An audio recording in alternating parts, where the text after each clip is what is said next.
Alors, rebonjour. Pour une troisième fois, on continue la courte capsule sur l'essence de Dieu. Alors, j'aimerais ça qu'on continue pour la troisième partie. Alors, troisième et dernière partie sur l'essence de Dieu. On conçoit que Dieu est créateur, carrément. Le créateur de toutes choses. Oh, pour certains, là, c'est la colère qui gronde parce que Dieu ne peut pas avoir créé toutes choses. Et pourquoi pas? Et pourquoi pas? Hmm? Qu'est-ce que la définition? Il est l'auteur de tout ce qui se voit dans la nature et de tout être vivant. Quand on dit créateur, c'est tout ce qui existe, tout ce que l'homme peut observer, connaître, tout ce qui est la matière autour de nous, les humains, les animaux, la moindre particule d'air, la moindre particule de toutes les petites matières impossibles, possibles et impossibles dans l'univers. Les hommes, quand ils découvrent quelque chose, parce que Dieu l'a créé, Dieu l'a mis là en place, et afin que les hommes, hop, ils découvrent ça. Les hommes découvrent ça. Les hommes découvrent telle affaire. Donc, Dieu est le créateur de toutes choses. Voici Genèse 1, 26, 27. Puis Dieu dit, faisons l'homme à notre image, selon notre ressemblance, et qu'il domine sur les poissons de la mer, sur les oiseaux du ciel, sur le bétail et sur toute la terre, et sur tous les reptiles qui rampent sur la terre. Dieu créa l'homme à son image, et il le créa à l'image de Dieu. Il créa l'homme et la femme. Oh, Dieu créateur de l'être humain. Éphésiens 3, 9. Et de mettre en lumière le moyen de faire connaître le mystère caché de toute éternité en Dieu qui a créé toutes choses. Dieu a créé toutes choses. Le Saint-Esprit qui a communiqué, qui a soufflé dans le cœur de l'apôtre Paul d'écrire ça, c'est ça qui nous enseigne. Dieu a créé toutes choses, toute matière, tout ce qui existe. 1 Timothée 6,13, je te recommande devant Dieu qui donne la vie à toutes choses et devant Jésus-Christ qui fit une belle confession devant Ponce Pilate. Donc, Dieu donne la vie à chaque chose qui existe. Mais là, attention. Attention. On a une espèce de théorie spéciale chez quelques chrétiens. Voici carrément quelque chose qui sort de la parole de Dieu, qui sort du contexte de la parole de Dieu. Ça n'a pas été basé sur la parole de Dieu, mais c'est des gens qui ont eu cette idée-là. Que Dieu se serait servi du Big Bang pour créer l'univers, tout ce qu'on connaît, toute la matière qu'il y a là. Dieu se serait servi au commencement d'une matière, d'une étoile, peu importe, parce que la théorie de l'évolution, la théorie du Big Bang change assez régulièrement. Tantôt, on a parlé que Dieu est immuable, que Dieu ne change pas, et du commencement jusqu'à la fin, mais l'homme change et apporte toujours de nouvelles fausses doctrines, fausses théories, des pensées qui sortent de leur tête. Ah, ils découvrent de quoi, ils pensent que c'est ça. Ah, ils rajoutent à leur théorie, leur pensée. OK? Voici Hébreux chapitre 13, chapitre 11, verset 3. Et écoutez bien les mots. C'est par la foi que nous reconnaissons. Donc, on reconnaît comme étant un fait. C'est par la foi que nous reconnaissons que le monde a été formé par la parole de Dieu, en sorte que ce qu'on voit n'a pas été fait de choses visibles. Là, c'est clair, net et précis. Dieu n'a pas créé l'univers, les choses qu'on voit, avec quelque chose de visible, donc de la matière. Il est parti à partir de rien, à partir de la parole de Dieu. Dieu dit que la Terre existe, que l'univers existe, que les étoiles existent, de rien à matière. C'est ce qu'on appelle un Dieu créateur. Un Dieu créateur. Mon grand-père était horloger. Maître horloger, quand il était jeune, en vieillissant, il est devenu un expert. C'était un homme, une référence. Et j'ai regardé quand j'étais tout petit, je ne comprenais pas le principe. Et encore là, aujourd'hui, je ne comprends pas les montes à ressort, les coucous, les horloges grand-mère, les horloges grand-père, c'était pour moi excessivement complexe et j'ai vu mon grand-père à l'œuvre et c'était un génie. Et j'ai regardé souvent à l'intérieur des montres quand j'étais plus jeune, puis là, je me disais, wow, c'est tellement complexe. Et là, il y a une phrase qui m'est venue quand je me suis converti, et puis même que j'ai entendue aussi. Euh, Est-ce qu'on peut concevoir une horloge sans horloger, sans un créateur? Il y a quelqu'un en arrière qui a créé l'horloge avec une pensée incroyable. Allez voir sur Internet les vieilles horloges du monde entier, les plus vieilles horloges du monde entier. Regardez le mécanisme et dites-moi que c'est un génie, c'est pas un génie créateur qui a créé ça. Vous allez être fou en passant. Ça prend un créateur en arrière de cette chose-là. On voit les structures d'acier, qu'on voit tout ce qui est autour de nous. Imaginez-vous 30 secondes, c'est comme si on dirait, ah ben, il n'y a personne qui a construit l'Empire State Building. Il n'y a personne qui construit les édifices à Dubaï. Non, ça arrive comme ça. Non. L'homme a été créé à l'image de la ressemblance de Dieu. Dieu est un créateur, l'homme est un créateur. Donc, c'est une folie pure et absolue de dire que tout ce qui a été construit, ça ne vient pas de Dieu. On s'arrête. OK. Qui a construit le verre qui est là? Ah, une telle personne dans une telle usine. OK. Qui a construit ce stylo-là? Une telle personne dans une telle usine. Qui a construit la maison où je suis? Une telle personne à une époque donnée, en 1860. Les livres, les bibliothèques sont là. Il n'y a personne qui a construit ça. Non. C'est bizarre que tout sur Terre, on est capable de dire, ah oui, une telle personne a construit telle affaire, une telle personne a construit telle affaire. Tout sur Terre a été construit. Mais là, quand on dit, qui a créé les arbres? Ah, on ne sait pas. Qui a créé l'air qu'on respire? Ah, on ne sait pas. Qui a créé tout le soleil, toutes les choses? Ah, on ne sait pas. Non, c'est carrément du négativisme, de la mauvaise volonté. Tout être humain sur Terre sait que tout ce qui a été est sur Terre a été créé. C'est carrément de la mauvaise volonté de dire qu'il n'y a pas de Dieu qui n'est pas créateur de quelque chose. C'est Dieu qui est créateur de toutes choses. Et que tu décides de ne pas y croire, un jour, tu vas faire face à la musique parce qu'un jour, tu vas arriver en avant de ce créateur-là.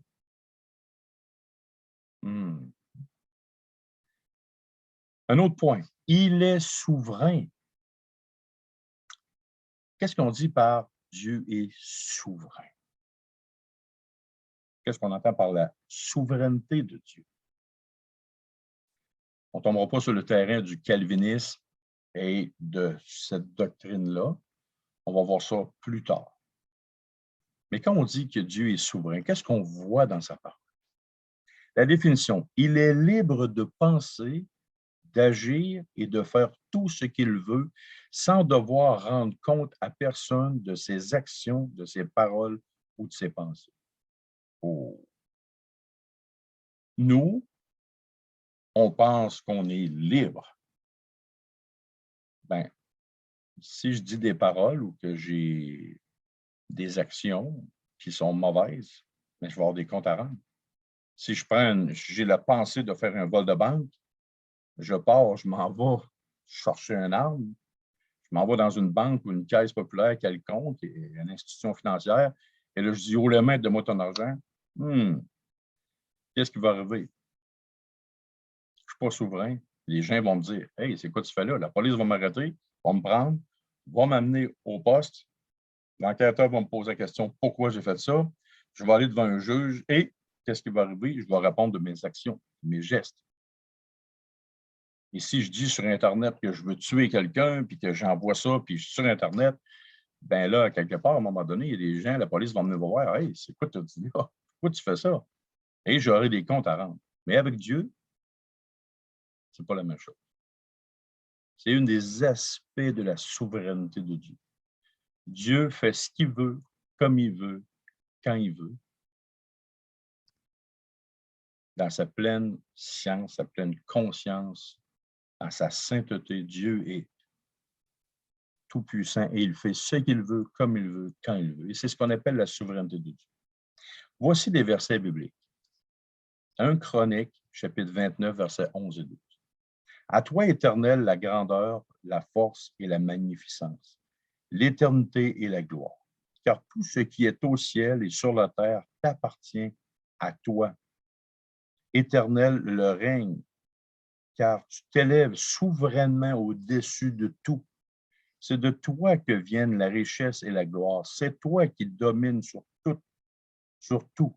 C'est dans ta main que sont la force et la puissance. Et c'est ta main qui a le pouvoir d'agrandir et d'affermir toutes choses. Qui peut dire qu'il a le contrôle sur tout dans sa vie? Tu peux le dire, mais un jour, sache une chose, c'est que tu vas t'apercevoir avec la vie que tu ne fais pas tout ce que tu veux, comme tu veux, quand tu veux. Tu vas avoir des projets, il y en a plein qui ne vont pas se réaliser, quelques-uns qui vont se réaliser, mais un jour, peu importe la vie ou tes pensées, un jour, tu devras faire face à la souveraineté de Dieu. Ce n'est pas toi qui décides. Je me rappelle, il y a un temps où ce que j'avais décidé moi-même, je me suis levé, j'ai dit, je vais planter 6000 cailloux d'ail et parties de gousses d'ail. Et je vais faire prospérer ça. Je vais planter ça dans la terre. Et là, ensuite, j'ai dit, Seigneur, après les avoir plantés, j'ai dit, Seigneur, en tout cas, je te demande de bénir cette plantation-là. Ça pousse, ça pousse, ça pousse. Et l'année d'ensuite, parce que nous, au Québec, au Canada, on plante ça à l'automne. Ça passe l'hiver en dessous de la neige et au froid. Et ça repousse au printemps. Et là, on laisse croître les plants. Qu'est-ce qui s'est produit? On a perdu 100% de la récolte d'ail qu'on avait planté. Il y a un champignon s'est incrusté. On a tout perdu. Voyez-vous, c'était dans l'ordre de la souveraineté de Dieu, carrément, de ne pas, je n'ai pas demandé à Dieu, je n'ai pas consulté Dieu. J'ai agi, j'ai fait et tout a arrêté. C'est pour moi qui avait le contrôle si ça allait bien ou pas. Il y a un champignon qui est arrivé, voulu et permis par Dieu, qui a détruit toute la récolte d'ail d'un bout à l'autre. Alors, vous voyez, c'est ce qu'on appelle la souveraineté de Dieu. Psaume 135, 6. Tout ce que l'Éternel veut, il le fait dans les cieux et sur la terre, dans les mers et dans les abîmes. Tout ce que l'Éternel veut, il le fait. Partout. Il n'y a pas personne qui peut dire, hey, arrête donc de faire ça. Oh non. Si Dieu décide, il s'en va là, il fait ça en telle circonstance, telle date, il ne peut rien faire. Daniel chapitre 2, versets 20 à 22. Daniel prit la parole et dit, béni soit le nom de Dieu, d'éternité en éternité. À lui appartient la sagesse et la force. C'est lui qui change les temps et les circonstances, qui renverse et qui établit les rois, qui donne la sagesse aux sages et la science à ceux qui ont de l'intelligence. Il révèle ce qui est profond et caché. Il connaît ce qui est dans les ténèbres et la lumière demeure en lui. Daniel 4, 34 à 36. Après le temps marqué, moi, Nebuchadnezzar, je levai les yeux vers le ciel et la maison et la raison me revint. J'ai béni le Très-Haut, j'ai loué et glorifié celui qui vit éternellement, celui dont la domination est une domination éternelle et dont le règne subsiste de génération en génération. Tous les habitants de la terre ne sont à ses yeux que néant. Il agit comme il lui plaît avec l'armée des cieux, c'est-à-dire la spécialiste, les anges, et avec les habitants de la terre. Et il n'y a personne qui résiste à sa main et qui lui dise, que fais-tu? C'est ça la souveraineté de Dieu. Dieu fait ce qu'il veut, comme il veut, quand il veut sur terre. Deux choses. La première des choses, dans votre vie, ça peut rester comme un principe théologique cérébral dans votre tête. OK, Dieu fait ce qu'il veut, quand il veut, comme il veut. Plus vous allez vous approcher de Dieu avec un cœur simple, doux, paisible, par la prière, en le laissant agir, il y a quelque chose que vous allez vivre. Pour ma part, j'apprends de plus en plus quelque chose. Pas juste à connaître comme un principe la souveraineté de Dieu, pas juste la connaître dans ma vie, mais à vivre la souveraineté de Dieu dans ma vie. Et ça, c'est particulier. Ça fait 30 ans que je suis chrétien. Ça fait quelques années que de plus en plus, j'aime et je découvre à vivre la souveraineté de Dieu. Et comment on fait ça? Avant chaque geste, avant chaque pensée, avant chaque journée, quand on commence, s'arrêter par la prière, dire Seigneur Dieu Père, tu es souverain en toutes choses, je le reconnais. Puis vraiment, je veux te laisser conduire ma vie. Je veux te laisser prendre ma vie parce que moi, je ne connais pas le futur, puis toi, tu le connais le futur. Je sais que tu veux mon bien. Et on dit que Dieu est saint, il veut le bien absolu, c'est ce qu'on a vu dans une autre capsule. Alors, si Dieu veut mon bien et que c'est mon Papa céleste, bien, je vais le laisser travailler dans ma vie. Je vais vivre la souveraineté de Dieu. Si Dieu me dit, tu t'en vas à gauche, je vais aller à gauche. S'il me dit, tu t'en vas à droite, je vais aller à droite. Et quand il m'arrive quelque chose, même si c'est quelque chose que je n'aime pas, je sais que mon Papa est en train de me former. Mon Père céleste est en train de me former pour que mon cœur soit transformé à l'image et la ressemblance de Christ, parce que c'est à ça sert l'épreuve. Et à ce moment-là, je le laisse aller. Là, je vais vivre la souveraineté de Dieu dans les moindres détails de ma vie. Je ne vais pas prendre de décision trop vite. Je le laisse aller. Je me laisse parler par le Saint-Esprit. Qu'est-ce que le Saint-Esprit en dedans de moi va me communiquer? Et là, on va passer de connaître dans un livre de théologie la souveraineté de Dieu, mais on va passer dans notre vie, on va vivre la souveraineté de Dieu. Et vivre la souveraineté de Dieu, c'est quelque chose d'extraordinaire. Pourquoi? Parce que ça nous empêche de faire un paquet d'erreurs, un paquet de faux pas, parce que Dieu contrôle la barque. Quand on est jeune, on est dans une barque, on rame, puis on s'en va dans cette direction-là. Et souvent, on arrive, oh, c'est pas ça, je m'attendais pas en tout. Des embûches, des épreuves, ça n'arrête pas. Tandis qu'en étant plus vieux, en connaissant la souveraineté de Dieu, en voulant la vivre, en appréciant aussi la vivre, c'est qu'on décide de dire, Dieu, je prends les rames, je les jette en bas du bateau, l'océan est en avant de moi, je ne vois pas ce qui se passe, je ne vois pas. Mais je sais une chose, c'est qu'il y a une corde en dessous du bateau, et à l'autre bout de la corde, c'est Dieu qui tire. Et lui, il va m'amener à bon port. Il va m'amener à la bonne place. Donc, quand on connaît la souveraineté de Dieu, on sait que Dieu est tout-puissant pour diriger toutes choses. Alors, à ce moment-là, on vit la souveraineté de Dieu. Et on laisse couler le bateau. Peu importe l'agitation et l'effort qu'une personne va faire, si ce n'est pas la volonté de Dieu, ça ne donne à rien. Mais d'apprendre à vivre la souveraineté de Dieu, on voit des choses extraordinaires se produire.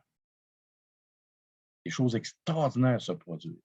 Je peux vous dire, j'ai vu beaucoup de miracles dans ma vie à cause que j'ai laissé libre cours à la pleine souveraineté dans ma vie.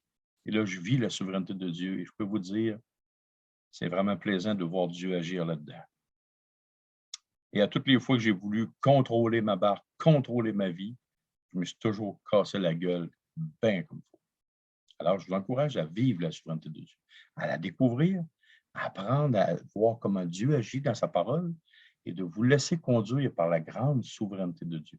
Et vous ne serez jamais déçus. Promis. Et même au travers des plus grandes épreuves d'une vie, quand on laisse la souveraineté de Dieu agir, on est toujours complètement submergé par quelque chose d'extraordinaire. Et le vivre, c'est vraiment incroyable. On va passer maintenant au dernier terme. Dieu est esprit et non matière. Voici Deutéronome chapitre 4, verset 15 à 10. Puisque vous n'avez vu aucune figure le jour où l'Éternel vous parla du milieu du feu, à Horeb, veillez attentivement sur vos âmes, de peur que vous ne vous corrompiez et que vous ne vous fassiez une image taillée, une représentation de quelques idoles, la figure d'un homme ou d'une femme, la figure d'un animal qui soit sur la terre, la figure d'un oiseau qui vole dans les cieux, la figure d'une bête qui rampe sur le sol. la figure d'un poisson qui vit dans les eaux au-dessous de la terre. Veille sur ton âme, de peur que, levant les yeux vers le ciel et le voyant le soleil, la lune et les étoiles, toute l'armée des cieux, tu ne sois entraîné à te prosterner en leur présence et à leur rendre un culte. Ce sont des choses que l'Éternel, ton Dieu, a données en partage à tous les peuples sous le ciel tout entier. Et là, dans Jean chapitre 4, versets 23 et 24, ça nous dit, « Mais l'heure vient, et elle est déjà venue, où les vrais adorateurs adoreront le Père en esprit et en vérité. Car ce sont là les adorateurs que le Père demande. Dieu est esprit, et il faut que ceux qui l'adorent en esprit et en vérité. » Jean chapitre 4, versets 23 et 24. Alors, vous voyez que Dieu n'est pas matière. Dieu est esprit et il faut que ceux qui l'adorent en esprit et en vérité. Toutes les idoles de bois, de roche, les statues qu'on voit à l'Église catholique ou n'importe quelle statue qui peut avoir une connotation religieuse qui nous semble nous conduire vers Dieu, n'est pas la volonté de Dieu. Dieu nous a dit, fais attention à toi. Il ne faut pas que tu te corrompes dans ton âme, dans ton cœur. Tu n'as pas vu personne quand je me suis présenté à toi. Il disait ça aux enfants d'Israël. Il dit ça aussi à toute la terre entière. Même le Seigneur Jésus dit, Dieu est esprit, il faut que celui qui l'adore en esprit et en vérité. Donc, Dieu n'est pas matière, n'a pas un corps de chair. Dans la Trinité, nous voyons qu'il y en a un des trois personnes de la Trinité qui a pris un corps humain et qui est retourné au ciel auprès de Dieu, et c'est le Seigneur Jésus-Christ. Et son corps, il le gardera pour l'éternité.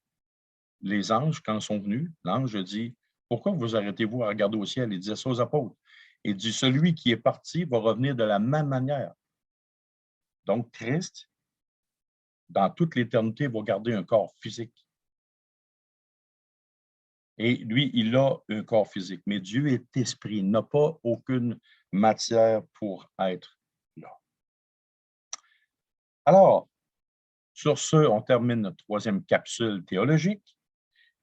Si vous voulez bénéficier de plus grandes prédications sur des sujets particuliers, bien, je vous invite fortement à aller voir la chaîne YouTube de notre Assemblée. Vous allez sur YouTube et vous marquez Assemblée évangélique de Lévis. Et là, vous allez voir de multitudes de prédications sur plusieurs sujets. C'est sûr que c'est beaucoup plus long, mais il faut faire une prédication devant une assemblée en 10, 15, 20 minutes. Alors, je vous encourage fortement à aller voir toutes ces vidéos-là et à liker les vidéos, à partager. Et le but de tous les exercices-là, de faire connaître les choses de Dieu, c'est afin que toute la gloire revienne à Dieu, afin que tout ce qui est de Dieu puisse remplir la terre au complet. Je ne fais pas ces vidéos-là pour faire de l'argent. Je n'ai pas besoin de cet argent-là. Ce que j'aime de tout mon cœur, c'est la parole de Dieu. Ce que j'aime profondément, c'est la personne de Dieu, la personne de Jésus-Christ, la personne du Saint-Esprit. Et littéralement, ce que je veux, c'est de partager cette connaissance-là que j'ai acquis au fur et à mesure des années que j'ai une relation personnelle avec Dieu. Et le Seigneur Jésus, ça va directement avec son commandement. Allez, faites de toutes les nations des disciples, en les baptisant au nom du Père, du Fils et du Saint-Esprit, et enseignez-leur tout ce que je vous ai commandé. Donc, tout ce qui est dans la parole de Dieu, mon but à moi, c'est de partager simplement et librement la connaissance des Écritures afin que les gens puissent en profiter, en bénéficier, qu'ils puissent l'appliquer dans leur propre vie. Alors, si vous voulez avoir plein de prédications qui transforment le cœur, la vie, l'âme des gens, alors allez voir sur Assemblée évangélique de Lévis sur YouTube. Et si vous aimez les prédications, likez. Comme cette petite vidéo-là, comme les 3 autres vidéos sur l'essence de Dieu. J'espère que vous avez apprécié. Alors, si vous avez apprécié, likez et partagez en grand nombre partout dans tous vos contacts.